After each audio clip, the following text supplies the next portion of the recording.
Friends, welcome back to the Senior Roundtable hosted by the Community Services Department for the City of Chula Vista. My name is Aaron Ruiz, and tonight we have two very special guests as we are discussing distance learning and the current state for our school districts. Tonight we have San Isidro School Board member, Mr. Antonio Martinez. Welcome. Thank you for having me. We also have Sweetwater Union High School District Board member, Ms. Paula Hall. Evening. Welcome to you both. I hope you guys have been safe. I know that you guys are working tireless days trying to figure out probably how to end the school year first and now where we're headed. And, you know, it's a troubling time for all of us, and there's a lot of unknowns. What we do know is that we are starting to see that the nation and our communities are starting to open up little by little. And one of the questions I know myself with two young children is, when are they going back to school?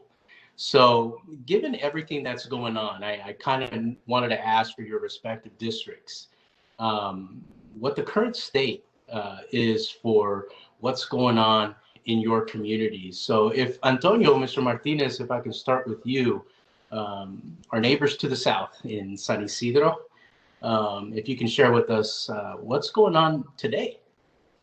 Well, Mr. Ruiz, I just want to say it's an honor for me to be here today. I'm really humbled. I think when it comes down to it, you know, a year ago from today, we would never thought we would be in the scenario we're in right now. So first of all, I just want to say thank you for organizing this. Also, thank you to the city of Chula Vista for organizing this. And really just also applauding all the essential workers who throughout the COVID pandemic have been working. In terms of San Isidro School District, we've been, it's been positive. One of the things we're really proud of is how we were able to adapt to distance learning at such a fast pace. Again, it was difficult to even think of this notion a year ago, let alone actually implement it. So I just really want to give a special thank you to our teachers and classified staff, and especially our IT department for making that happen. I think when it comes down to what we want to do, in the long run, we're thinking, obviously making sure everyone stays safe. But I'm going to talk about that a little bit later. I also want to give a special thank you for all the staff in San Isidro School District for ending the school year positively. We were able to have a lot of the graduations that we had were parades. So the kids were really happy about that. And I think in the end of the day, that's something they're going to remember. And I just want to say thank you again to all essential workers, and thank you for having me, Aaron. Absolutely. Welcome. And I think we're going to now go to more of the teenagers, right, Ms. Hall? As we jump over to Sweetwater Union High, maybe give us an update there on the current state that you see at Sweetwater Union High School District. It's been quite a year. We started out with a focus on getting students going just in the normal process of a school year, and most very successfully. And what a tremendous shift was made by our staff, our leadership, the superintendent and her cabinet leading the way to move into distance learning and do all the virtual platforms and training to get teachers ready and to get parents informed. And it really was a tremendous shift to make sure that every student was contacted. That in itself was a tremendous, with 38,000 students across our district, the largest geographic area, here in the South Bay, the largest secondary school district in the state. So it was quite a task, and I think that they're to be commended for the work they've done. Of course, we did have a great, we were interviewed, a couple of us on the board were interviewed by two students from Bonita High that were reaching out to board members and asking us about our experience when we graduated from high school. And of course, that was an interesting interview for me to speak to, because they were not able to do a lot of the activities that they'd been looking forward to. And they really wanted to know what was the board going to do to honor them as seniors in their last year. And what occurred for now was that parade that was held for every senior class, had a drive-through parade at Southwestern College, which I think from what I saw on the web, on the posts from Facebook and things, students really appreciated what they could have for now. What I think communities missed, the community, the local school in the neighborhood, was having those graduations. Because I know where I live, the high school, it's every year you hear it, you see it, you feel it in our community, in our neighborhood. So it was missed, but I think it was a good substitute for now. So we've ended our year already and begun, summer school is actually underway for our students. As I understand it, 4,000 of our students were enrolled in summer school. And our adult school is also having summer school, and there was, a, I think, over 25 or 30 students enrolled in a class that I knew about. I'm not sure if that's exact, but it's close to that. Maybe 50, but it's all one program, and they're more. So both our adult school and our regular 7th through 12 is conducting summer school for now. Well, I think like Mr. Martinez said earlier, it's commendable what the teachers and the staff are doing, that even though this is going on, and as crazy as it is, that you guys still rally together. And even right now, to hear that there is summer school going on, both in school session and also in the adult school. I think what the staff does day in and day out, I mean, a pandemic is not stopping them. And that's truly commendable for everything that they do. And I think that's one of the biggest things today is distance learning. And I think we need to get used to it, whether we want to or not. And in hearing that we had to quickly adjust, what were some of the issues that you guys saw in your school districts when it came to distance learning? Mr. Martinez? Yeah, no, the biggest issue we've had is that a significant portion of our students are transitional homeless. So for a lot of people, but what I mean by transitional homeless is that a lot of the students in our district don't have a stable living environment. They don't know where they're going to put their head to sleep at night. So whether it's sleeping in their car, or staying in their aunt's garage, or staying in their grandmother's couch, it's an issue that we have faced in San Isidro for years. So part of the challenge, and obviously our goal, is to offer the best quality education so all of our kids succeed. But the issue that we had with COVID, obviously, is ensuring that if the kids cannot come physically to school, how do we make sure that they have that quality education? Obviously, what we did was we distributed Chromebooks to all of our students.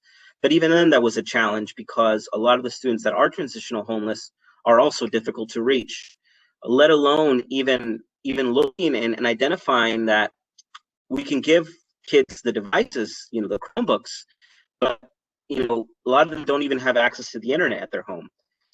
Bridge that gap, making sure all of our kids have Chromebooks, have access to the internet, and then also the component of actually learning how to use the Chromebook to learn. So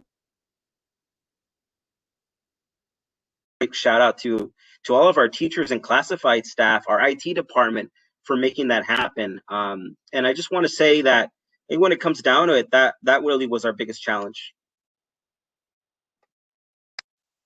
No, that's truly when you don't realize how difficult it could be for some families, and especially right now. Ms. Hall, I know we're talking two different age groups here. We're talking the elementary, but it's still the family setting at home, and the kids still, bottom line is that they need to learn. What were some of the issues that you saw coming out of, whether it was children, students, or families mentioning some challenges with the distance learning? Right. Well, the first thing, we really made that shift right as we're entering into spring break. So luckily, unluckily, whatever, there was a spring break that the district had those 2 weeks to really plan and start implementing that quick shift to distance learning. One of the things that occurred was, while we were doing that, was, I think most importantly, is ensuring that our food, people were fed right? We were providing food that those students depended on, all during those breaks and over the last few weeks of school. We were providing meals to students and their at different drop-off points, and that was a really big effort to start with. The other shift that was really key was contacting all those families, right? Because they contacted, some of them were emailed, they were connected, they had all that, but a number of our families, were not connected. The students did not have a device to use, so we had to get a hold of those students, get the devices into their hands, and I think the staff did a pretty good job of making that happen. There are still, we feel, some of the um, students that are on the outlier of that we're still working on getting connections. In fact, the board just passed last board meeting purchasing of hotspots and cellular for those students that don't have it at their home and are not connected, but there's still a few, and so that is one of the biggest challenges as we continue on through distance learning. And the other part of it is for our most challenged groups, that the students with special needs, I feel, are the ones that really probably have the biggest challenge to make sure that they're staying on track. I don't know that parents necessarily have the same type of skills that an instructional setting in the classroom, and that connectedness really does for students in different learning capabilities. So I think those students have been a very big challenge to meet their needs and to shift for that. And looking forward, they're doing a lot of planning around that for the coming months. Yeah. You're absolutely right about that. You bring up a great point about, I was forced to be a teacher for the last few weeks of school, and you cannot compare what our teachers do in the classroom. And right now, even thinking about special ed teachers, how important they are, because they're the professionals, they're the rock stars, and, they're the ones that get through to our children. And it's a very different setting at home. And I think you guys will agree with me. I think you guys will agree with me that there's going to be some students that have to teach themselves. They're going to be their own teacher. And that's unfortunate for a few.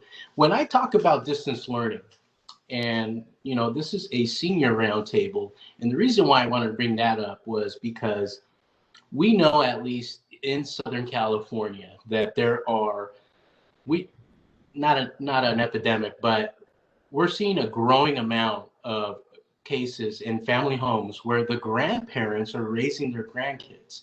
Now, that may be for various reasons, whether they have custody, they're the guardians of the children, or is it because mom and dad just have to work 2 to 3 jobs because they have to make ends meet? And with that, grandparents are the ones that are with the children, picking them up from school, dropping them off. I know in my case, in my family with my kids, myself and my kid's mom, we're working all day long, and, we want to provide our public service. And so it puts us in a tough spot. Have you guys seen, or maybe we can discuss resources that we can provide for the families that, and I say this because there is a huge tech gap with the senior community and with modern times, right? There's a lot of seniors that don't know how to use their smartphone, and, they can get on a computer, they can do the very basics. But when you're talking about distance learning and things like that, I feel like it's an important discussion to have for those grandparents who may feel handcuffed. And we definitely don't want these kids falling behind. So I'm pretty sure there are cases and families in this situation. So can we discuss maybe some resources or maybe some examples that you guys have come across for grandparents raising their grandkids? Mr. Martinez? Aaron, this has a very special place in my heart because I was raised by my grandmother. And when I think about the struggle she went through to raise me, I could only imagine the families going through the same thing right now during COVID. And I think this is an important point because I think the technology gap is not even with seniors. I think if you were to even ask me what a Zoom meeting was this year, January, I would have said, "What is that?" And I wouldn't even known. And now we're doing Zoom meetings every 10 minutes. So at least from my end, it's providing that, bridging that gap with everyone, and not just seniors, but everyone. And one of the things we've done in our school district, and I think it's very important, is having our IT staff available to not just communicate directions as to how to help students use the Chromebooks that we've distributed, but also having a helpline, a basic helpline that our parents and our grandparents can actually call to address their concerns. And we offered it every Monday through Friday, and it's a helpline that we had from 8 a.m. to 5 p.m. And I think that it was very instrumental in helping bridge that technology gap, especially for those that don't know, how to work a Chromebook. So that's something that we're hoping we're gonna, when we continue distance learning. Now, it's not even if, when we continue distance learning, that's going to be a resource that we're going to continue to have. And then the communication piece, making sure that, our parents get phone calls, that they understand what's going on, that we obviously send them letters, and that our district does what we need to do to communicate to the grandparents, to the parents, the best possible way for them and for their students to be successful, and for their children to be successful as our students. That the helpline is amazing. What an amazing resource, not only for a student, but for a parent who might find themselves stuck, trying to download a certain program. I know we had to download a couple of programs for my daughter. And I'm pretty sure you guys are covering the Spanish and English, and we'll make sure we post that hotline number as we continue the conversation here. Ms. Hall, and I know we're dealing with older kids, and I think with older kids, they're the ones teaching us, right, technology things. But Antonio, Mr. Martinez brings up a great point about the communication with the parents, right? Because with distance learning, I'm pretty sure I'm putting myself as a 16-year-old who would say, I got it done, we're good, on how parents can stay on it, and especially grandparents, who, like Mr. Martinez said, a 17-year-old can teach me a lot to do with my phone that I have no clue. I didn't grow up with a phone. My first phone was my senior year in high school. So what are some challenges that you guys have seen at Sweetwater Union High regarding maybe some of the grandparents that are raising their grandkids? Yes, thank you for that. And I appreciate everything Antonio said. I believe that is the case. That is normally what a district would do, set up the hotline, have people access that for their questions. It becomes, I think, a question. And what our district is, the superintendent, Janie, has set up 4 task force with her cabinet members.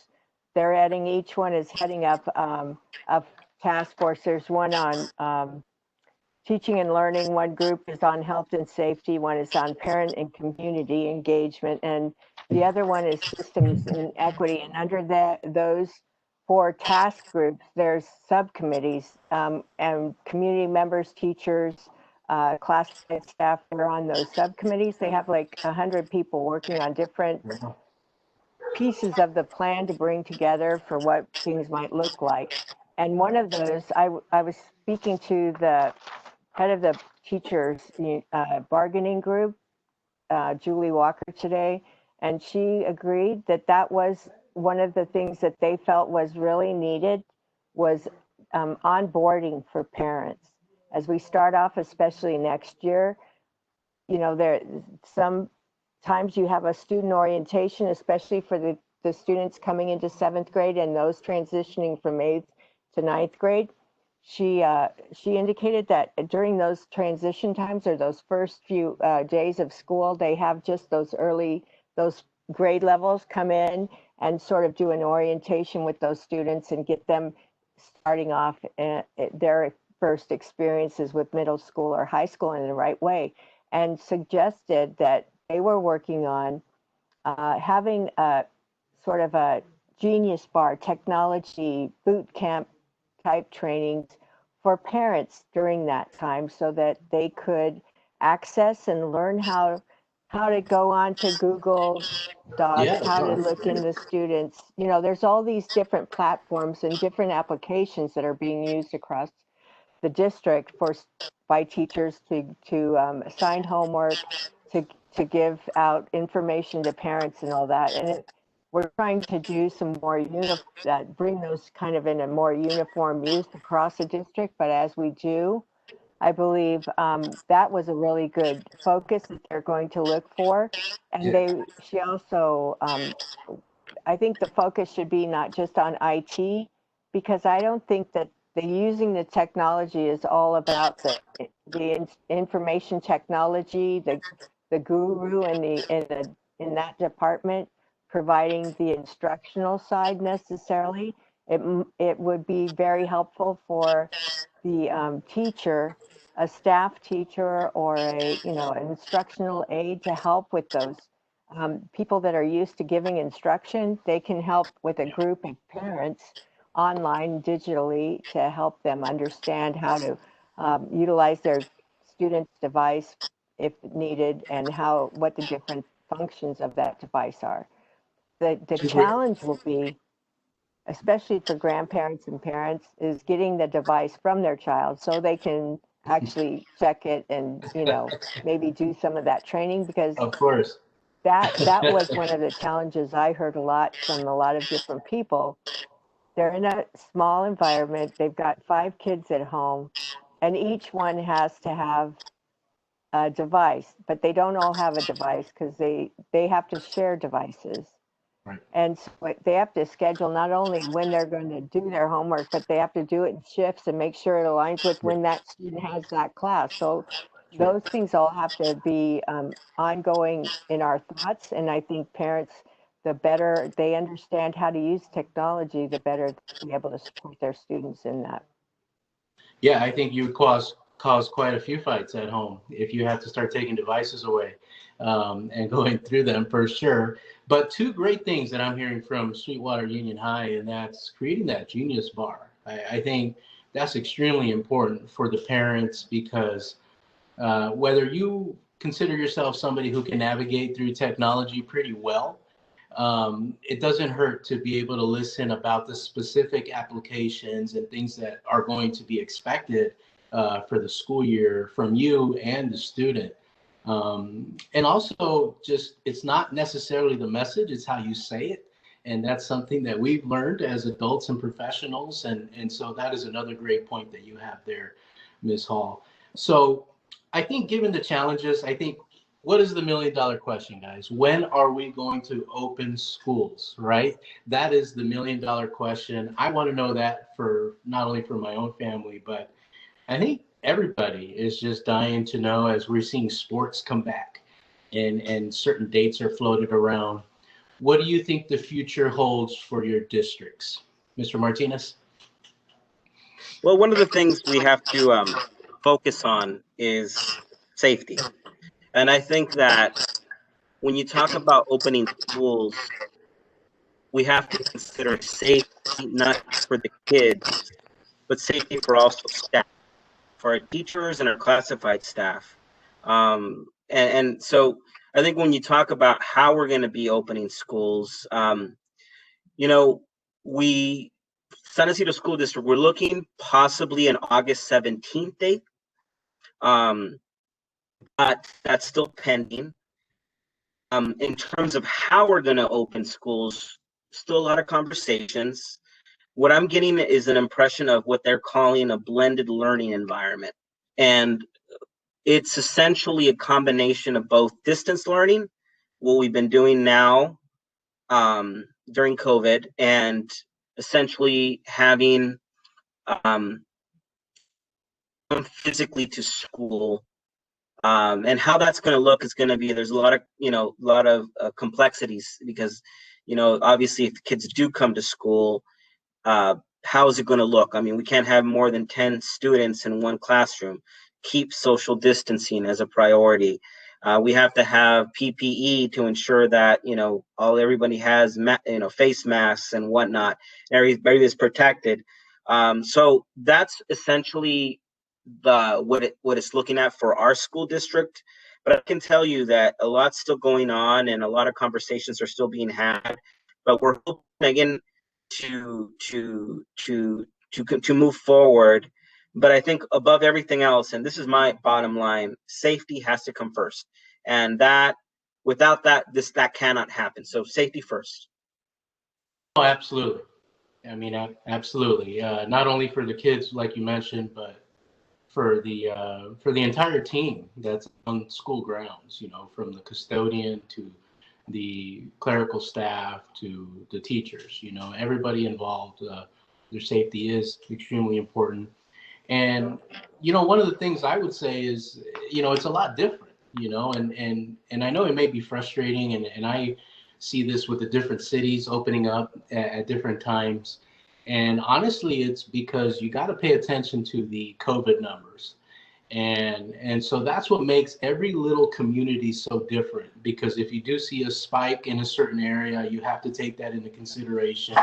And so the city of Chula Vista has always been very conservative because we have had elevated numbers, unfortunately. And that's what's caused us to remain closed at certain times when you saw different parts of San Diego open. And I know how frustrating that is. Ms. Hall, like I discussed with Mr. Martinez, I think the $1 million question for this district too is, what do you anticipate happening in the fall? Well, here's what we do know is that board approved the calendar for next year. August 3rd is this first day of our calendar school year. Whether that means physically opening at that point, I really feel that that's not going to happen at that point. I believe it'll be, like Antonio said, a blend of part of it distance learning, maybe part of it in person in small groups, as parents feel that they can send their kids, because not every parent feels we've surveyed parents and they're split about almost 50-50 on who wants to send their kid into that environment and who doesn't. And teachers, I mean, they really do want to have kids in their classroom again, because they know the importance of having those connections to students. And but we do need to be safe. And I have to say, I was on a meeting earlier a couple of days ago with one of our congressmen, along with two other board members from different districts, and one of them was from on the board of trustees for the county office of ed, and she indicated that we are all waiting on their guidance.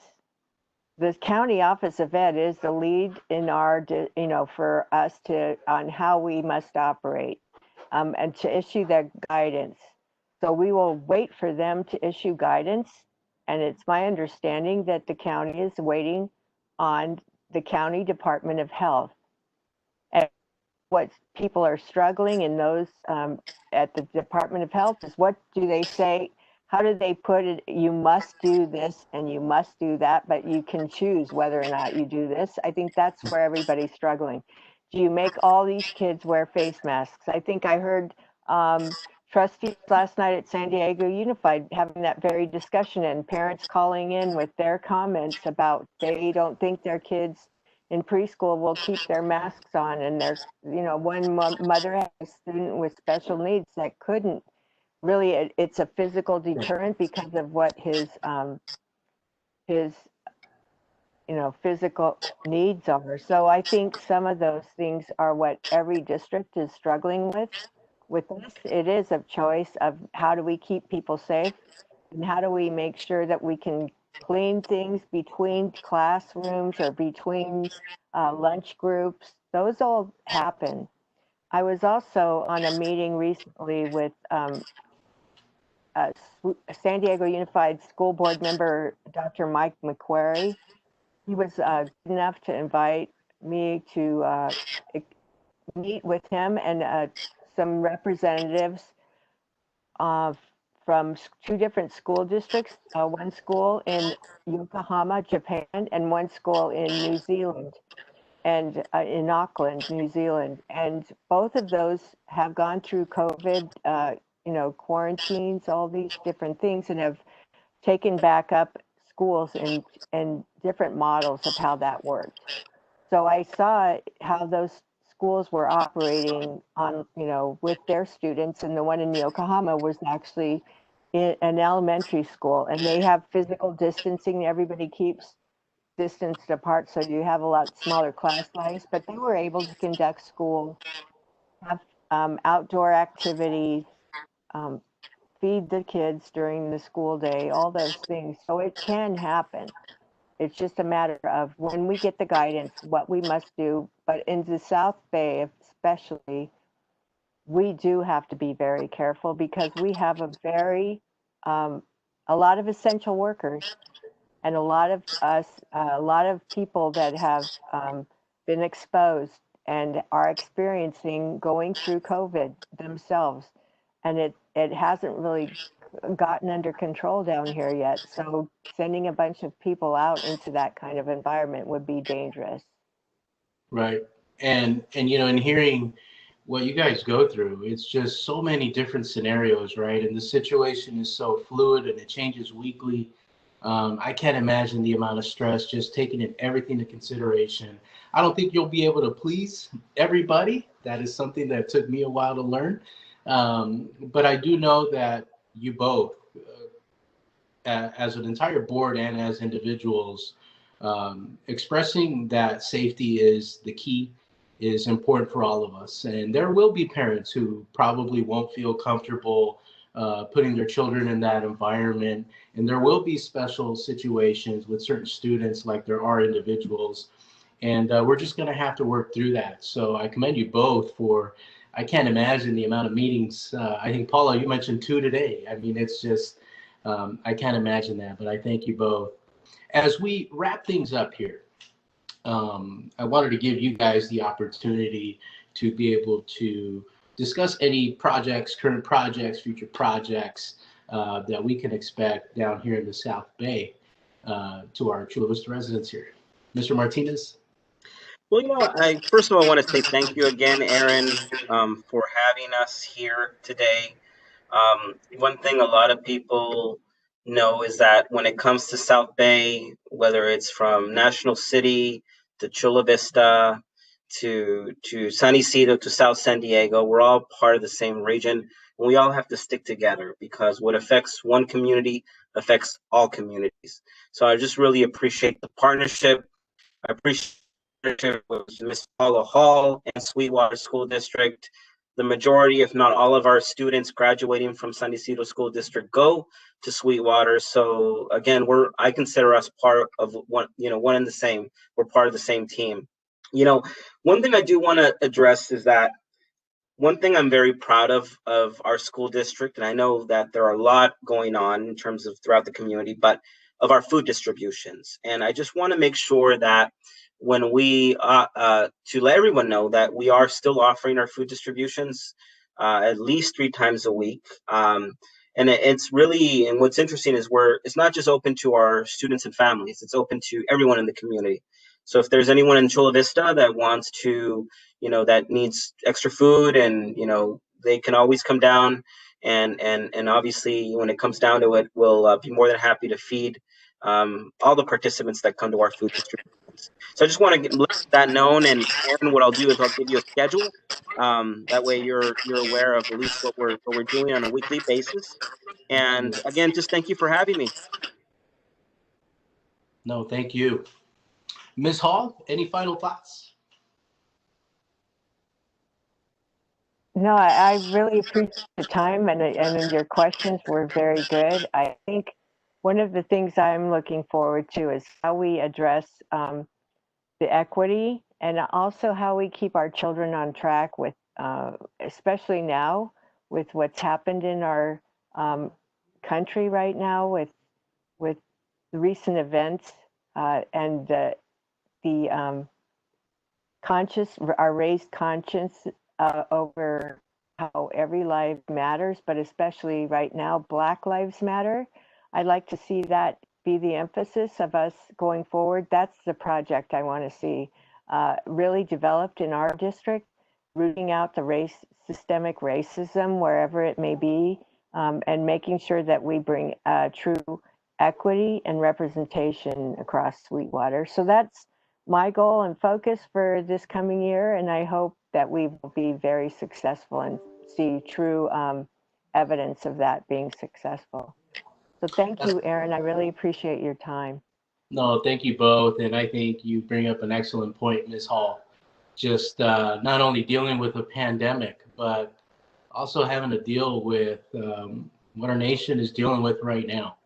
And, you know, this is the time where you need your teachers to be able to let you know the history of this and let you know of the civil rights movements that have been going on and pushed to the side. And here we are today, and that's what's caused a lot of the uproar now. And so what a great emphasis. And I know that we don't want to start any school year on a negative note if it's just already been just such a negative year.